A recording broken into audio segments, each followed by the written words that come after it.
Assalamualaikum warahmatullahi wabarakatuh. Semoga semua kebaikan terlimpah kepada kita semua. Amin ya rabbal alamin. Pada suatu hari di pasar, Abu Nawas sedang berjalan santai ketika seorang sufi terkenal yang gemar berdebat dan menguji orang lain menghampirinya. Sang sufi itu yang dikenal sering menantang dengan pertanyaan-pertanyaan filosofis berkata, "Hei Abu Nawas, jika engkau memang orang yang cerdas, coba jawab pertanyaanku ini. Apakah benar Tuhan itu ada? Dan bagaimana kamu bisa membuktikan bahwa dia benar-benar ada?" Abu Nawas pun tersenyum santai karena dia tahu bahwa sang sufi itu hanya ingin mempermainkannya dengan pertanyaan-pertanyaan seperti itu.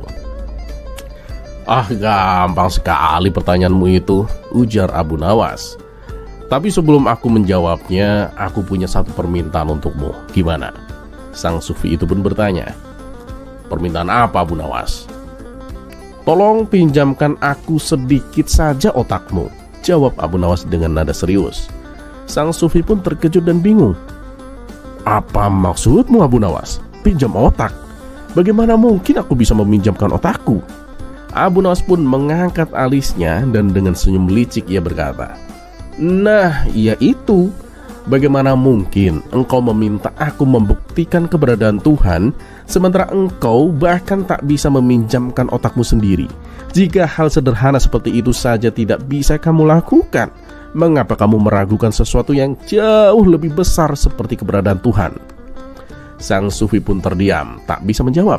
Abu Nawas pun melanjutkan, "Lihatlah langit yang luas, bintang-bintang yang tak terhitung jumlahnya, dan bumi yang kita injak sekarang ini. Tidakkah cukup semua itu menjadi bukti nyata keberadaan Tuhan? Bahkan nafasmu sekarang, bukankah itu juga bukti yang tak terbantahkan?"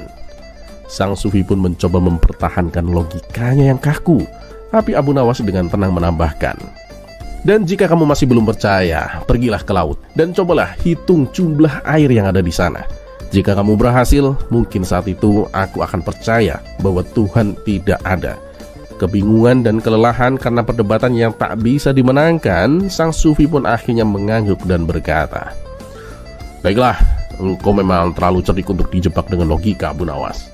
Abu Nawas pun tertawa kecil, melambaikan tangan dan kembali melanjutkan perjalanannya dengan santai.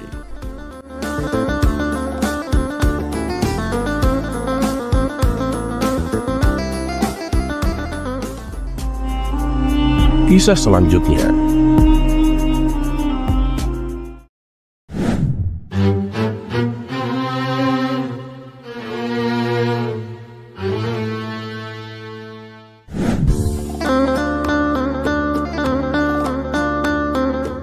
Abu Nawas kembali menghadapi situasi yang sulit. Kali ini ia dituduh mencuri kuda kesayangan Baginda Raja.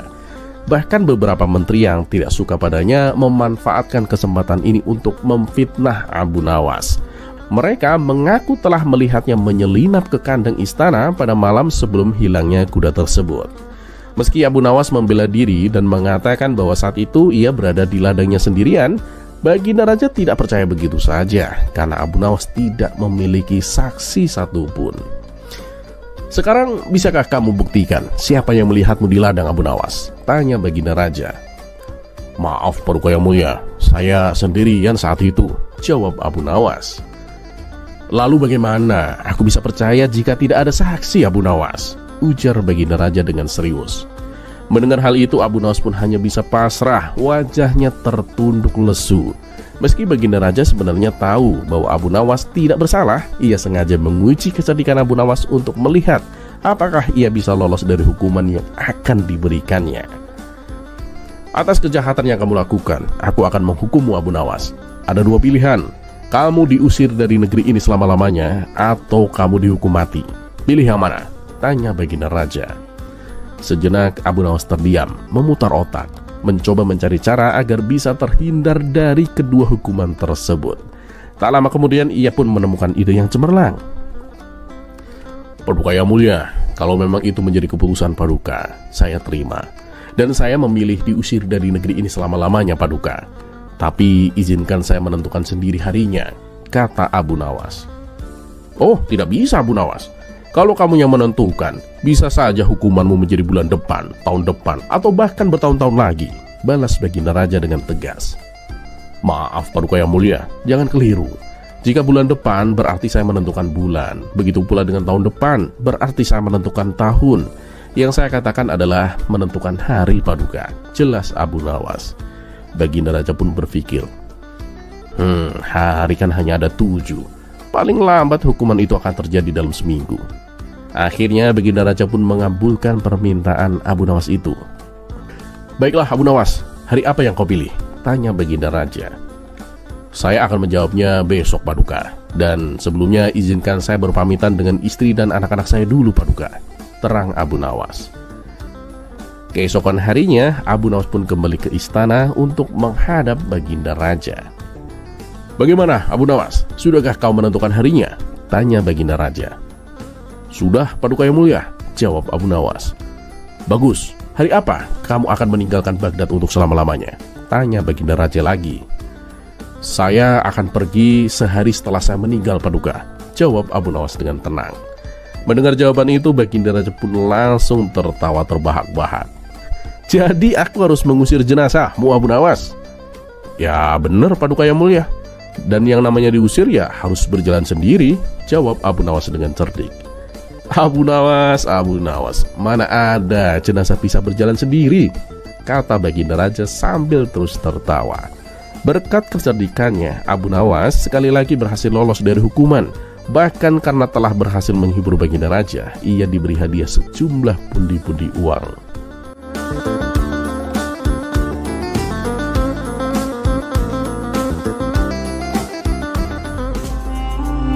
Kisah selanjutnya.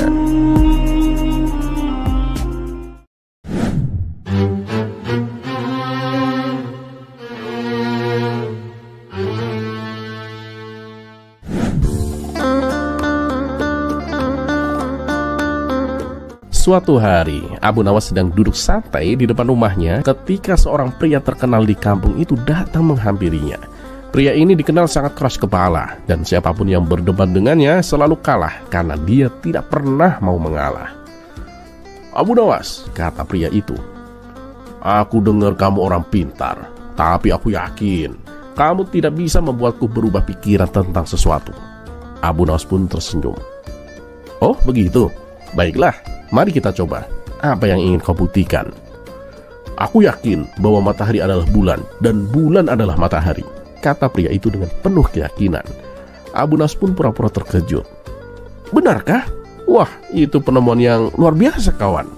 Tapi sebelum aku setuju, bisakah kau tunjukkan kapan tepatnya bulan menjadi matahari? Pria keras kepala itu pun tersenyum licik. Ya, setiap pagi. Ketika malam berubah menjadi pagi, bulan berubah menjadi matahari. Abu Nawas pun mengangguk seolah-olah terkesan. Menarik sekali. Tetapi jika benar bulan berubah menjadi matahari, bagaimana mungkin kita bisa melihat bulan dan matahari di langit pada saat yang sama di siang hari? Pria itu pun terdiam sejenak, mencoba berpikir keras. Tapi karena keras kepalanya, dia tak mau menyerah. Ya, itu hanya karena kita tidak memperhatikannya dengan baik. Sebenarnya matahari itu bulan yang sedang menyamar Abu Nawas. Abu Nawas pun kemudian tersenyum lebar. Baiklah kalau begitu, kamu pasti bisa dong membuktikan hal yang lain juga. Kalau kamu benar, bisakah kau membuat matahari terbit di malam hari? Nah, jika bisa, aku akan setuju dengan semua ucapanmu. Pria itu pun mengerutkan dahinya dan mulai marah. Bagaimana mungkin aku bisa membuat matahari terbit di malam hari? Itu hal yang mustahil. Abu Nawas pun tertawa kecil. Nah, kalau begitu tidak ada bedanya dong dengan mengubah matahari menjadi bulan atau bulan menjadi matahari. Karena kamu sendiri tidak bisa membuktikan apa yang kau katakan, bagaimana aku bisa mempercayainya? Pria itu pun semakin marah, tetapi dia tahu bahwa Abu Nawas sudah memenangkan perdebatan. Namun keras kepala seperti dirinya, dia tetap tak mau mengaku kalah. Aku akan kembali besok, dan aku akan punya jawabannya Abu Nawas, teriaknya sambil pergi dengan marah. Abu Nawas pun hanya tersenyum sambil bergumam. Orang keras kepala memang selalu punya alasan, bahkan ketika tidak ada yang masuk akal sekalipun.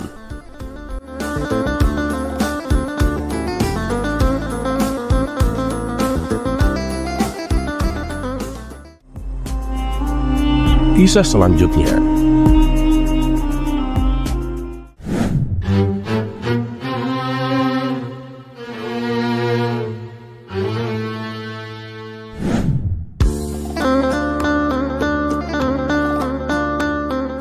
Sungguh sial nasib Abu Nawas karena seringnya begadang sampai lupa waktu.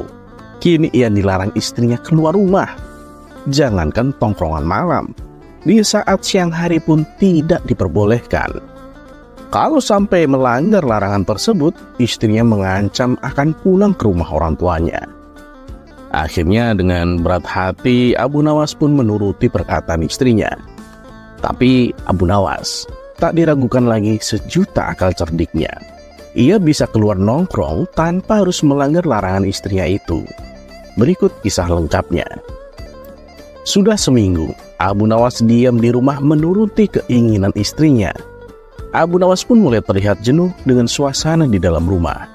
Dan untuk mengusir kejenuhannya, Abu Nawas melakukan aktivitas membelah kayu-kayu yang ia dapatkan dari hutan. Suatu hari sang istri berkata kepadanya, "Suamiku, rasanya aku ingin makan daging ayam. Cobalah kau ke pasar beli daging ayam." Pucuk dicinta ulam pun tiba. Kesempatan ini tak disia-siakan oleh Abu Nawas. Ia pun segera mengabulkan permintaan istrinya. "Tapi awas, jangan sampai torongan dengan kawan-kawanmu," ancam sang istri. Maka pergilah Abu Nawas ke pasar. Di tengah perjalanan, ujian mulai datang kepadanya. Ia bertemu dengan sahabatnya. Abu Nawas, kok sekarang jarang kelihatan? Kami sudah kangen loh dengan cerita-ceritamu," kata sahabatnya. "Iya nih, akhir-akhir ini aku ada kesibukan yang gak bisa aku tinggalkan," balas Abu Nawas berpura-pura. "Oh gitu. Nah, ini kan mumpung kamu bisa keluar. Ayo kita ngumpul di warung. Di sana sudah banyak kawan kita menunggu," ajak sahabatnya. Awalnya Abu Nawas langsung menolak. Ia teringat akan mandat sang komandan. Tapi karena terus-terusan didesak, ia pun akhirnya ikut juga. Sesampainya di warung, Abu Nawas disambut hangat oleh kawan-kawannya. Lalu mereka ngobrol ngalor ngidul dengan diselingi canda tawa. Karena saking asiknya ngobrol, Abu Nawas pun sampai lupa waktu. Dan ketika waktu sudah menjelang sore, ia baru teringat akan pesan sang istri. "Waduh, celaka nih. Bisa-bisa istriku ngambek pulang ke rumah orang tuanya. Mana aku belum beli ayam lagi," kata Abu Nawas dalam hati. Abu Nawas, kenapa kok kamu kelihatan gelisah begitu?" tanya kawannya. "Aku lupa belum beli ayam. Kira-kira jam segini masih ada yang buka nggak ya?" kata Abu Nawas kebingungan. "Oh, gak usah khawatir Abu Nawas. Aku punya banyak ayam di rumah," balas kawannya. "Yaudah, ayo ke rumahmu sekarang," timpal Abu Nawas. Setelah berhasil mendapatkan ayam, Abu Nawas masih terlihat gelisah. Ia pun terus memutar otaknya supaya sang istri tidak jadi marah. Tiba-tiba muncullah ide yang cemerlang. Abu Nawas yang tadinya membeli 1 ekor ayam, kini ditambah menjadi 4 ekor. "Kamu serius Abu Nawas? Terus gimana cara kamu membawanya?" tanya kawannya. "Kan aku bisa minta bantuanmu. Aku bawa 2 ayam, terus kamu juga bawa 2, jawab Abu Nawas. Kawannya pun setuju dan ikut membawakan ayamnya. Setelah mereka berdua sudah dekat dengan rumah Abu Nawas, Abu Nawas meminta kepada kawannya untuk melepaskan ayam yang dibawanya itu. "Nah sekarang kamu langsung pulang aja, jangan sampai istriku melihatmu. Bisa bahaya nanti," kata Abu Nawas. Kemudian Abu Nawas mulai menggiring ke-4 ayam tersebut dengan menggunakan tongkat kayu. Ketika akan memasuki halaman rumah, Abu Nawas berteriak, Ayo, cepetan jalan. Sebentar lagi sudah nyampe rumah." Mendengar ada suara teriakan suaminya, istri Abu Nawas pun segera keluar. Rupanya sang istri sudah sangat emosi dan sudah mengemasi baju-bajunya untuk pulang ke rumah orang tuanya. Tapi begitu melihat Abu Nawas menggiring ayam, ia malah tertawa dan tak jadi marah. Waduh, suamiku bawa ayam kok digiring. Pantesan jam segini baru nyampe rumah, kata sang istri sambil tertawa. Ya ini masalahnya, ayamnya kan ada 4. Susah kalau dibawa pakai tangan, balas Abu Nawas. Loh, aku kan mintanya beli 1 ekor. Kenapa kok belinya 4? Tanya sang istri. Begini, wahai istriku sayang, nanti kalau kamu ingin makan daging ayam lagi, kan kamu gak perlu repot-repot pergi ke pasar, jawab Abu Nawas beralasan. Mendengar hal itu, sang istri pun bertambah bahagia dan melayang-layang. Suamiku memang sangat pengertian, kata sang istri dalam hati.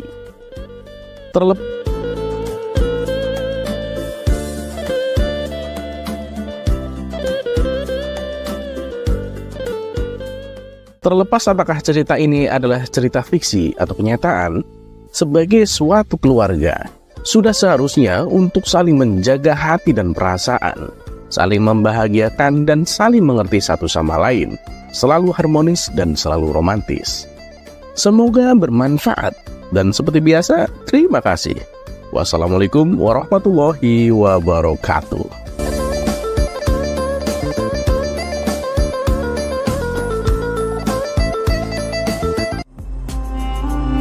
Kisah selanjutnya.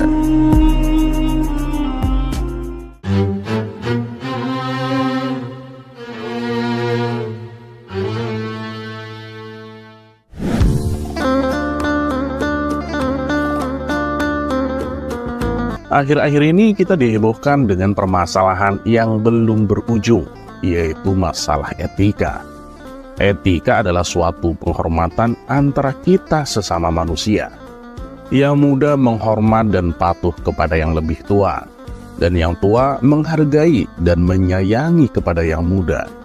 Seandainya itu dijalankan, alangkah indahnya kita hidup dalam bermasyarakat. Dan tentang etika ini bukan hanya ada di zaman-zaman sekarang saja. Bahkan di zaman Abu Nawas tentang masalah etika juga menjadi pembahasan yang menarik antar ulama pada masa itu. Di kisah kali ini, kita akan diceritakan tentang kocaknya Abu Nawas ketika mendapat teguran tentang etika dari seorang ulama. Berikut kisah lengkapnya. Dikisahkan ada seorang ulama sufi yang terkenal akan sifat bijaknya. Setiap kali ia memutuskan suatu masalah, selalu dipikirnya matang-matang. Bahkan untuk bicara pun, ia senantiasa berhati-hati. Jangan sampai ada kata-kata yang membuat sakit hati lawan bicaranya. Dan ternyata sang sufi ini kurang setuju dengan cara berpikir Abu Nawas ketika menyelesaikan permasalahan. Ia menganggap apa yang dilakukan Abu Nawas meskipun tujuannya baik, tapi ada saja pihak yang tersakiti hatinya. Dan ini sangat berlawanan dengan cara berpikir sang sufi. Ketika suatu hari Baginda Raja mendengar tentang sosok sang sufi yang bijak ini, beliau sangat tertarik dan ingin mengangkatnya sebagai penasehat istana. Maka diajaklah Abu Nawas untuk menemani Baginda Raja menemui sufi tersebut. Dan singkat cerita, sampailah mereka berdua di rumah sang sufi. Kebetulan saat itu hujan turun sangat lebat, sehingga suasana terasa dingin. Lalu sang sufi mengajak tamu-tamunya itu duduk di sebelah api unggun di dalam rumahnya untuk menghangatkan badan.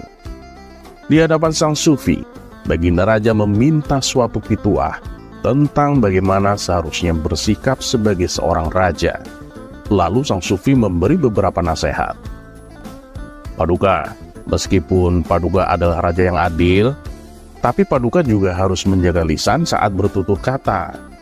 Kalau Paduka hendak membicarakan sesuatu, pakai dulu otak, pikirkan dengan matang. Setelah itu, baru katakan dengan kalimat yang baik dan benar. Karena lisan itu lebih tajam daripada pedang Paduka, kata sang sufi menuturkan. Mendengar itu, Baginda Raja sangat terkesan dengan pribadi sang sufi yang selalu berhati-hati di setiap tindak tanduknya. Di sela-sela obrolan yang serius itu, tiba-tiba Abu Nawas bercelutuk. Tuan Sufi, aku ingin mengatakan sesuatu. Apakah boleh, Tuan?